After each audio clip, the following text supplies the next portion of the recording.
Thank you for the opportunity to share God's word. I was thinking of John chapter 20 and verse 31. We read, "But these things have been written that you may believe that Jesus is the Christ, the Son of God, and that believing you may have life in his name." So here we see the reason why John the Apostle have written this gospel. When I read this verse, I remember about pantograph. I think you might have heard of pantograph. Pantograph is that metal piece which is on the top of the electric locomotive, electric railway engine, which is connecting to that through that metal piece to the electric wire. It is getting connected, and the power is coming to the electric engine, and the electric engine can go at a very high speed. So here we read that it's by faith by which we can get connected to Jesus. Faith is the medium through which we get connected to Jesus. That is what we read here. The reason why John has written all that he has written is so that we may believe. And by getting connected to Jesus by our faith, life can flow to our Christian life. The best example of faith, Jesus said, the best parable of faith, Jesus said, is the parable of wine and the branch. We read that in John chapter 15. We know that the Father is the vine dresser, Jesus is the vine, and we are the branches. And we read in chapter 15, verse 4 and 5, that abide in me and I in you. As the branch cannot bear fruit of itself unless it abides in the vine, so neither can you unless you abide in me.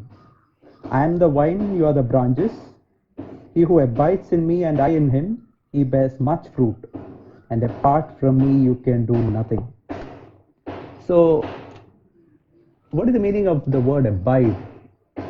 We can say, just like a branch is helplessly clinging on to that vine, to that tree, God wants us to helplessly cling to him.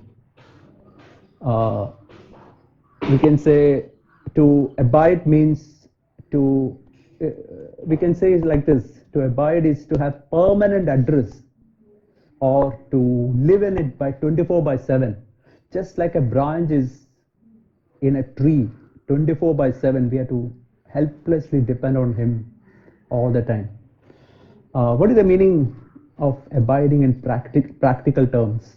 That is to live in repentance every day, to live in faith every day. Jesus said, "Take my yoke upon you and learn from me." So you know that just like two bullocks are yoked together, we can be yoked with Jesus Christ, and we can walk with Jesus and learn from him every day. So to abide does not mean that we don't sin at all. No, that's not the meaning. We may sin. Say, for example, sometimes we may speak a hard word to our life partner. Sometimes we may have a bad thought. But the most important thing is to quickly acknowledge it. To say, "Lord, I am responsible for this sin. I acknowledge it." And to get back into fellowship with Jesus as quick as possible. That's why 1 John chapter 1 verse 9, I think it's a verse that all of us should by heart. If we confess our sin, God is faithful to forgive our sin and cleanse us from all unrighteousness. What is the meaning of confessing? Confessing means admitting, "Lord, I am the person who is responsible for it. I own the responsibility for that sin." And if we confess, admit our fault, admit our sin, God is faithful to forgive our sin and cleanse us from all unrighteousness. So that's a wonderful verse that we should always remember. But if, say, for example, we sin and we get back into fellowship with God, we ask forgiveness, and forgiveness to with one another and forgiveness to Jesus, maybe by the end of the day. There are so many people who go to bed, and before just going to bed, they pray, Lord, for all the faults which I've done today, please forgive. That's not abiding in Jesus. To abide in Jesus means, even if I fall sometime, just quickly confess it, get back into fellowship with Jesus Christ, ask forgiveness to one another, and get back into fellowship with Jesus once again. Maybe we will fall after another 5 minutes or 10 minutes. Again, confess it and get back into relationship with Jesus. And if we can do that, what happens is, as we read in that verse in John chapter 20, when we live in that faith, when we cling to Jesus, when we helplessly cling as a branch clings to the tree, the sap of the tree comes to, the sap is a picture of Holy Spirit. Holy Spirit can continuously flow to our Christian life, and he can slowly make us overcomers. So that's the intention with which Jesus is telling these things. That's the intention we can see by which John is writing all this. So there are two incidents which happened in my life just almost 3 weeks ago. One is when I came to this room one day, and I switched on the fan button, and I sat here and I was doing something. Afterwards, I just looked up and saw that the fan is not rotating. When I looked from here, the switch is on, the button is on, but the fan is not working. So I have to just tap on that switch for some time, and then there was some loose contact and it started working. So I was just thinking of that small incident. The switch is on, but the power is not flowing. It is seemingly connected, but power is not flowing and the fan is not working. Okay, that's one incident. Second is most of the days morning I just sit in the terrace here, and there's a Peru tree which is coming to the terrace. And when I looked at that tree, there are so many branches in it which are connected to that tree, but they are dry, and there are next branch is quite fresh. I just took out a branch to show you. I hope you can see this. So just think of this Peru Goa, you can see this branch. It has got leaves, it's fresh. Next one is also fresh, but you can see this one is a dry branch. Next one is also a dry branch. You can see here there's another branch which is fresh and full of green leaves. The next one is dry, the next one is dry, but again the next one is fresh and full of leaves and fruits. I mean, here actually fruits are not there, but there are many other branches which have got fruit. So I was thinking about this, seemingly connected, but life is not flowing. Also, I was thinking of another example. See, we have got a snake gourd plant here. The earlier snake gourd plant yielded almost 60-70 snake gourds. But this time, when we cultivated the snake gourd, you can see here, this is the maximum size of these snake gourds. You can see here, 3 of them I plugged and came. This is the maximum size of the snake gourds. So we can see there are 3 scenarios here. First is a dry branch, no fruit. Second is just namesake fruit. And the third is fresh leaves and with many fruits. So I was thinking about that particular phrase, seemingly connected, but with no fruit at all.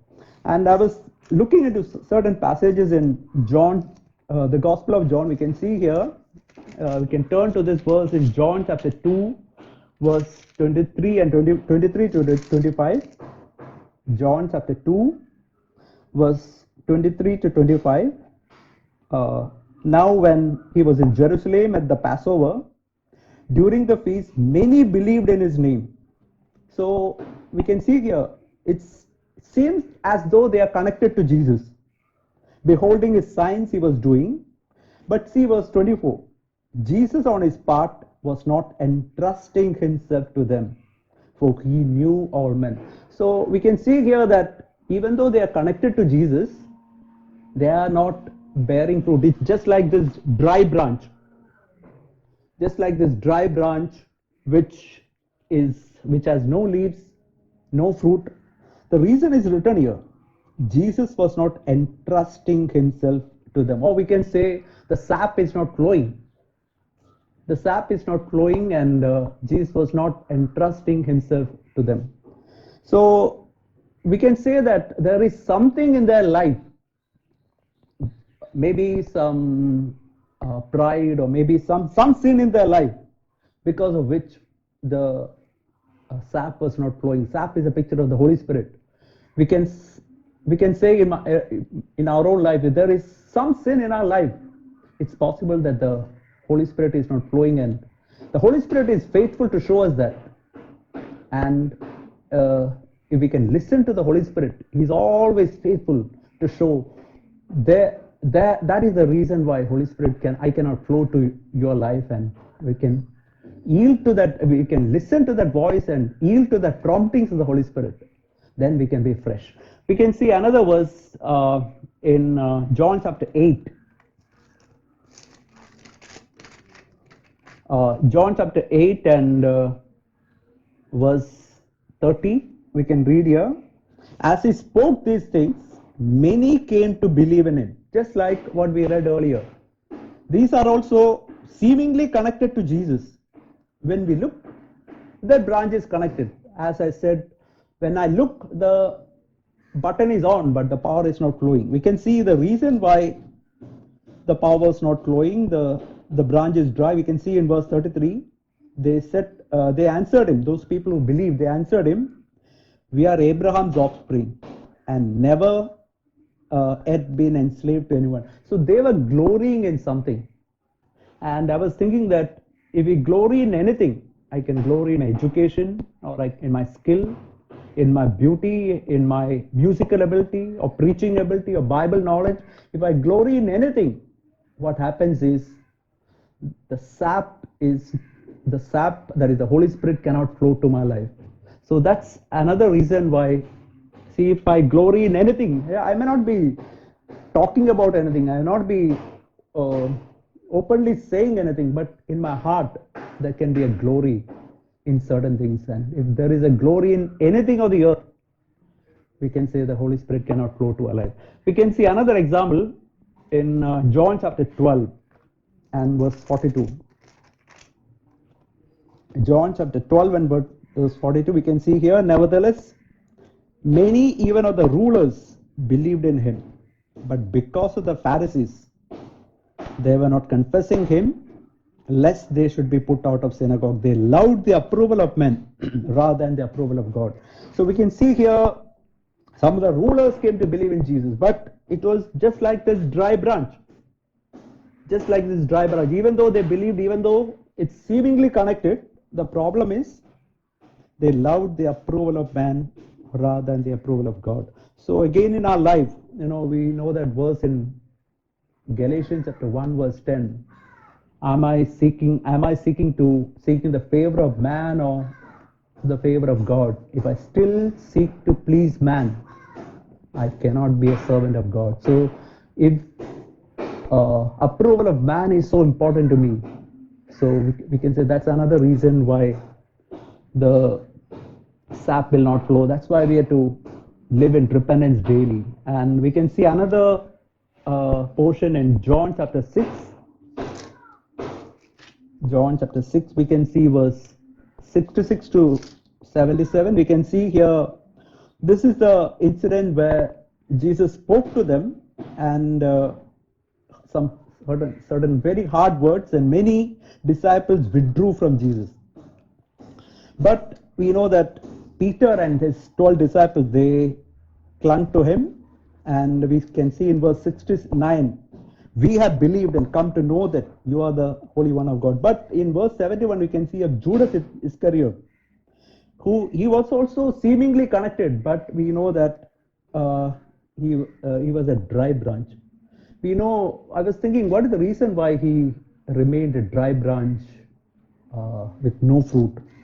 We know that once Jesus was sitting in the house of Simon the leper, one woman came there, and with the alabaster box, she poured that oil, that costly perfume at Jesus' feet.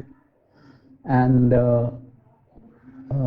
then Peter said that why this waste? Why you could have spent this money on the poor people? But Jesus gently corrected him.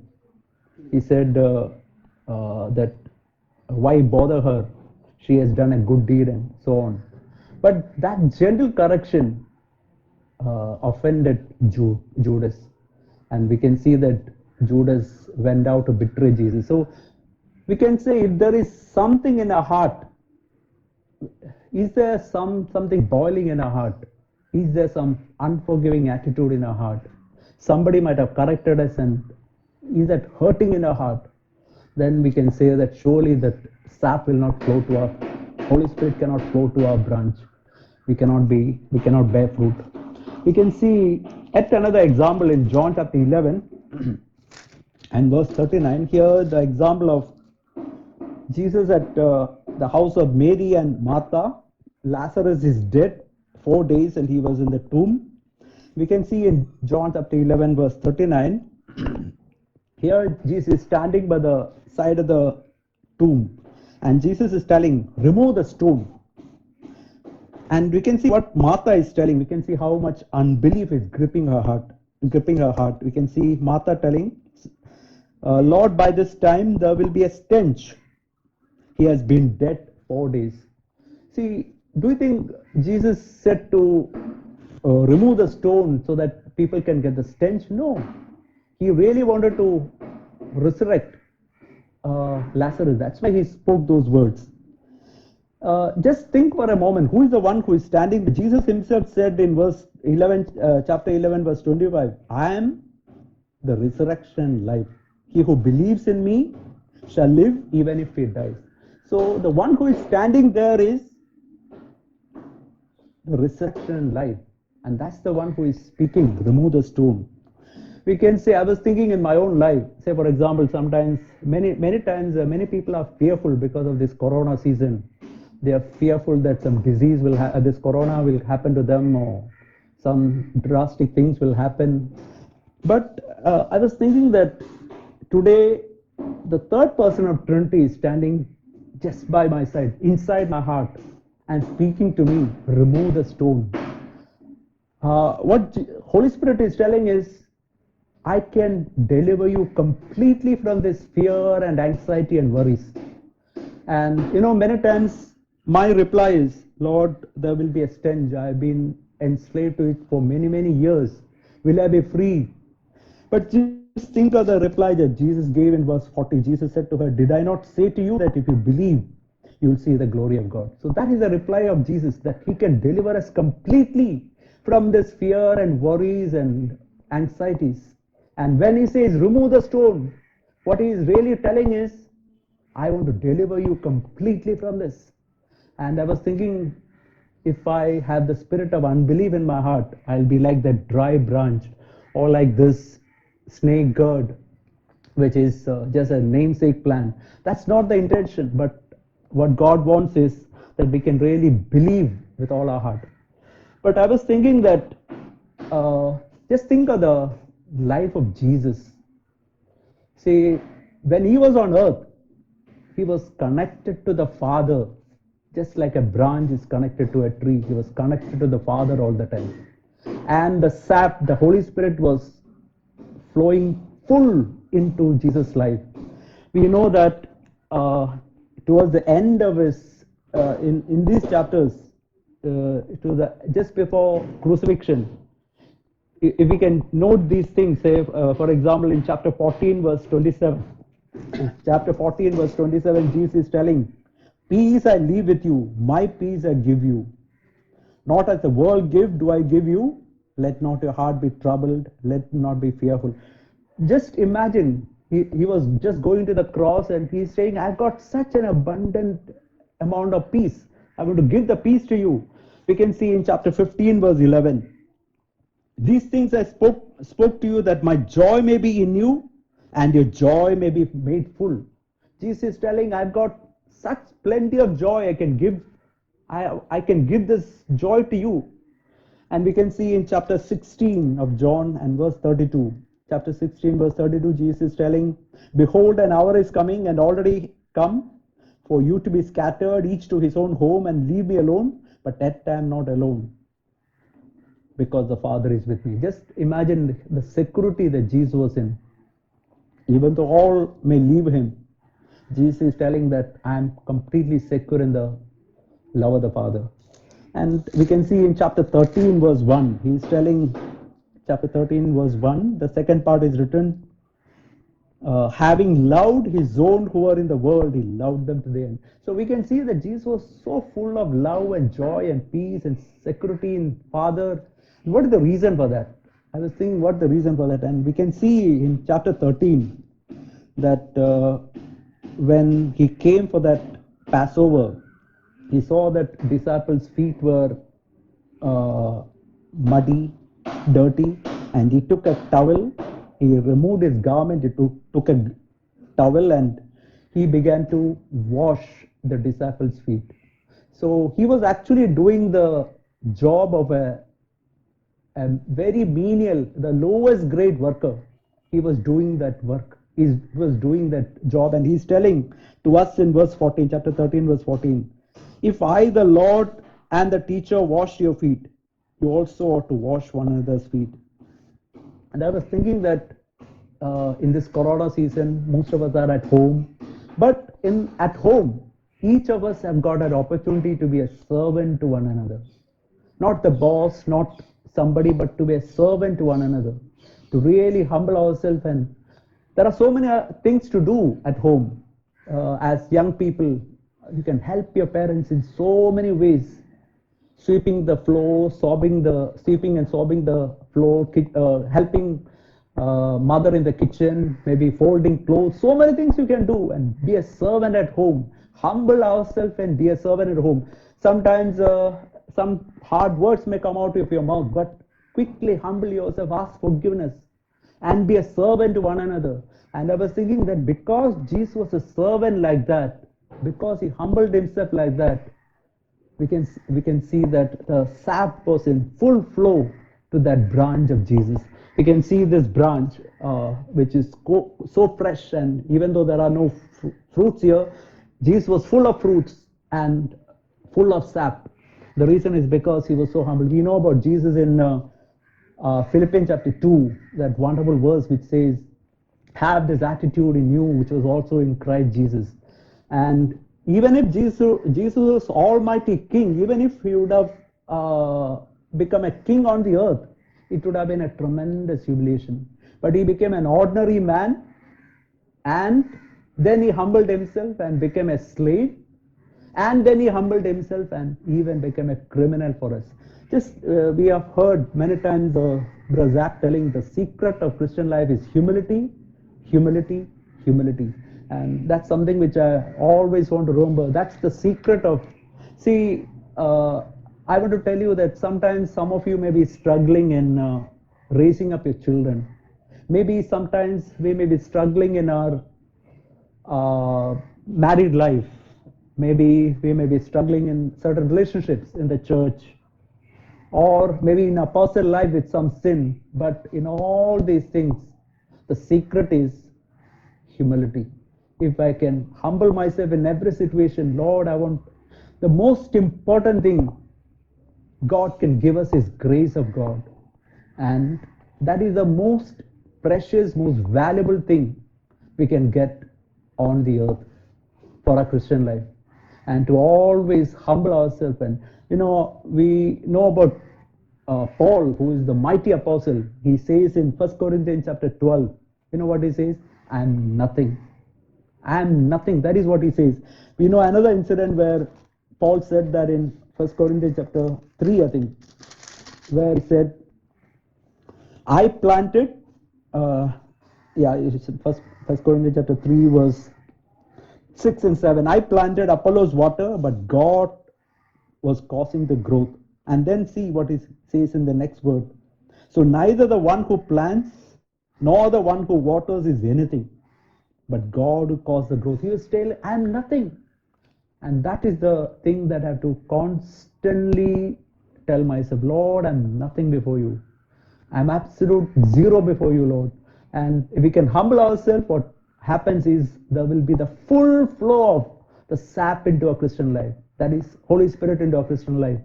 That's the answer to all our problems, all our fears.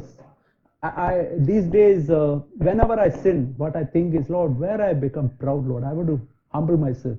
The reason why I fell is there is only one reason for that. That is somewhere I was proud. Lord, I want to remove that pride from my life. We know in Galatians chapter 6, verse 3, it's written, if I think that I'm somebody, something, when I'm nobody, nothing, I deceive myself. That's what I have to remember. Lord, I'm a nobody. I'm to remain a I want to remain a nobody all the time. Paul says about, we can read that in Romans chapter 3. This is God's opinion about every man, verse 10 onwards. Just think of these four statements. Many times I put my name and read like that. You can put your name and read. You can see here, there is none righteous, not even one. Sam is not righteous at all in God's eyes. Sam does not understand. Sam does not seek God. And we can see in verse 12, Sam is useless. Yeah, I may be useful for many things, maybe to teach or to teach economics, or maybe in the kitchen, sisters. We can be useful in so many things, but when we come to spiritual things, without God's grace, we are useless. Without God's grace, we don't understand anything. Without God's grace, we are not righteous at all. The best works are, we know that, just like it's written in Isaiah, that our best righteous works are filthy rags before God. So let's always remember that and remain in humility. That's the secret of Christian life. So this is what I wanted to share. Just like that branch, I want to be. This is my prayer, Lord. I want to be fresh, and I want that sap to flow, full flow to my Christian life. And I want to encourage you also. We all have got tremendous hope. We can remain humble. God is willing to give us grace abundantly. There's a verse in John which says, He gives grace without measure. So that's what God is able to give us. So let's really look to God. So I hope what I shared was encouraging to you. Thank you for hearing. Thank you for bearing with me. Yeah, thank you. Thank you, brother Sam. It was good to hear you after so many years, and very encouraging. And the same truths which we always preach and hear in the fellowship here, and also over the net. And we thank God for that. I hope I think God has spoken to all of us. God has spoken to all of us, whether you are young people or older people, family people with children. And if you are struggling with your wife, you're struggling with your children, if you are struggling with your parents, everything we heard. So let us not forget that it is the faith in Him, to abide in Him, to abide in Him. Abiding in Him is not something which is very, what shall I say? It is not something which is something vague, and which is not something which is vague, and which is something mystical. Abiding in Him. It is not anything mystical. And the brother made that very clear. Just like a branch abides in the tree, in the trunk. How the branch abides. And we can say that I was abiding today or last so many years. And we can look at any big tree that is around, let us say, some 50 years. That tree is there, and we can ask one of the branches, well, you are abiding. Now you are 50 years old. Do you have to abide? Still, do you think you have to abide? Yes. Still you have to abide. And if you do not abide, because I have completed 20 years, I'm a very senior, son, for the Lord. And I have walked with the Lord for the last 30 years or 40 years, which is only just which is a millisecond for the Lord. That's a different issue. But then we say that it is, we have been walking, from human terms, we have been walking and God has been helping and God guided me and helped me and gave me grace and all that we can say. Okay, brother, that is okay about us today. What about today? Are you abiding in Him today? What is that? And I want to emphasize only on that. The brother spoke about different types of sins. It may be seeking approval of men or fearing man or no connection or, glory in something, you exalt something. A lot of sins which brother mentioned. So we are not, I'm not talking about all that. Let us not deviate from what we heard. What did we hear? Abide in Him. Abide in Him. And today we got a very beautiful explanation about what is abiding. Very clear explanation of what it is to abide in Him. That is, to abide in Him means, let me just emphasize what he said. Abide in Him means helplessly clinging on to Him. That we have heard in the church. That is a permanent address. You are attached. That is what I just said. Whether it is 20 years or 30 years, permanent address. And 24/7. But what I want to say, which was new to me, was this. Abiding in Him means live in constant repentance and faith in Him. That is, quickly acknowledge and get back to Him. That is called abiding in Him. Let me repeat it. Quickly acknowledge your sin. Quickly acknowledge with God, first of all. And if another human being is involved, with that particular human being also, quickly acknowledge and get back. Get back to Him immediately. Get back to the Lord immediately. Get back to Him. Get back to Him immediately. That is something which we have to do. Quickly, that's a word brother emphasized. Okay, you have gloried in something. You have gloried in something. Maybe that you said a sentence to try to impress people, or to tell or to inform others that you know something, or you are aware of something. And the Lord says, no, why did you add that particular statement when you were in that conversation or over the phone? Why did you add that? And the Holy Spirit says that, and then immediately humble yourself. Abiding in Him, brother also emphasized one more point. Abiding in Him does not mean that you don't fall. No. Abiding in Jesus Christ means the moment that you fall into a sin or the Holy Spirit convicts you, the moment the Holy Spirit convicts you, beloved sister, beloved brother, beloved young man, beloved young woman, I want to tell you, I want to emphasize what our dear brother said. Quickly acknowledge it. Quickly acknowledge it. Quickly, not, as, Brother Zach uses a beautiful example of the thorn in your feet. Maybe a small thorn has got into your foot. Sometimes you can't even see where it is. I remember once a thorn went in and I could not even see it. And then I came home and I washed my feet well. And then I looked and there was a small black dot was there. A small dot because the thorn had broken and went off.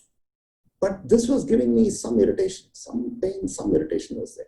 And then I came home and I washed and then I looked carefully and found that there was a thorn inside. See that? Take it out immediately. If I had just left it, anyway, it is not projecting outside. Why should I take it out? Then what would have happened? There would have been a formation of pus, and then maybe I may have to, approach a doctor, and he may have to cut it, or I may have to take a course of antibiotic, and all that problem would have happened. So, beloved brothers, beloved sisters, to take it seriously, quickly, come in faith. The words. Remember what brother was sharing in 20:31, John 20:31. That is believing in Him. Let's turn to that for a minute. John chapter 20, verse 31, the last verse which he had shared. John says, he has written all that he has written. Chapter 20 is the last chapter, 21, that's all. The 21 is only mainly about Peter. But then 31 he says, but these have been written. All these things have been written. Why? That you may believe that Jesus is the Messiah. He is the one who is sent by the Lord, sent by the Father. He is the Christ, the Son of God. And that believing in him, you may have life in his name. Believing in him. And we may have that life. And we heard about that life. What is that life? That life of joy, the life of peace, the life of, he said, I'll give you love. I'll give you the peace. I'll give you the joy. And then to say that, Lord, I want to have it. But then he was also, brother was closing by saying that how can we abide in him? How can we quickly acknowledge him, quickly get back to fellowship? How can we do that? It is only when you have humility. When you have got humility, and I was so blessed when I heard that, even if Jesus had come down as a king, that would have been a tremendous humiliation for him.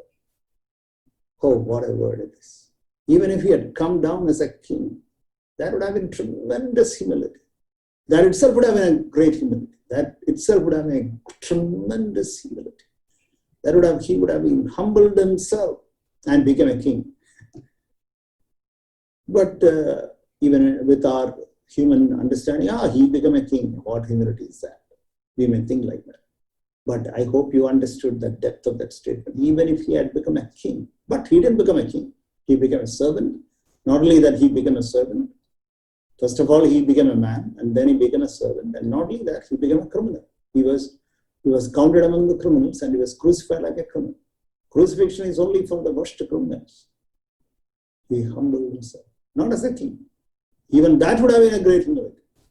Even becoming a king would have been a tremendous humility. But he didn't. Even that would have been a great humility. But that he didn't do. He became a criminal. So, beloved brothers and sisters, to quickly acknowledge, yes, Lord, I agree. I take, and he also said, confess means what? We have been hearing about confession even last Sunday, here before that Sunday, all that we have been hearing about. What is true confession? True confession is, I own the responsibility. Did you hear that? I own the responsibility. Lord, it is 100% my mistake. I own the responsibility. Yeah, he is also involved. He's also involved. I own the responsibility. I agree. Yes, brother, sure. It was my mistake, my foolishness. I should have done like that. Something broke at home. Maybe some type of your wife is upset about something. And then to say, yeah, it was my mistake. I should not have done like that. I should have asked you, or I should have discussed, we should have prayed about it, or something. It was my mistake. And to say that, identify the block, beloved brothers and sisters, why the Holy Spirit is not coming in your life, why the Holy Spirit is not leading you, why the Holy Spirit is not speaking to you, why the Holy Spirit is not speaking to you and leading you and guiding you in various situations. Why the Holy Spirit is not leading you? Is there some sin somewhere? Is there some sin? Are you seeking any approval, as we heard? Or are you seeking honor from people or fear of people? Or do you have some unforgiveness? Yeah, that is a big thing. Unforgiveness, Holy Spirit, how can the Holy Spirit flow? Impossible. Unforgiveness or getting offended. You got a complaint against another brother. You got a complaint against your wife. You got a complaint against your husband. You got a complaint against your father or mother. You have a complaint against your son or daughter. Have a complaint. Dear Lord, no. Dear Lord, I want to humble myself. That is 24/7 abiding. 24/7 abiding in him. May the Lord help us to abide in him and come to such a life. Dear Lord, lead me to such a life, Lord, where I confess, where I helplessly depend on you. helplessly clinging on to Jesus, just like a branch. Just like a branch. Lord, abide. Believing again. Believing is a very, mystical term. I believe. What do you mean by you believe? Believing means you cling on to Him. You cling on to Him. You've got a 24/7 relationship with the Lord.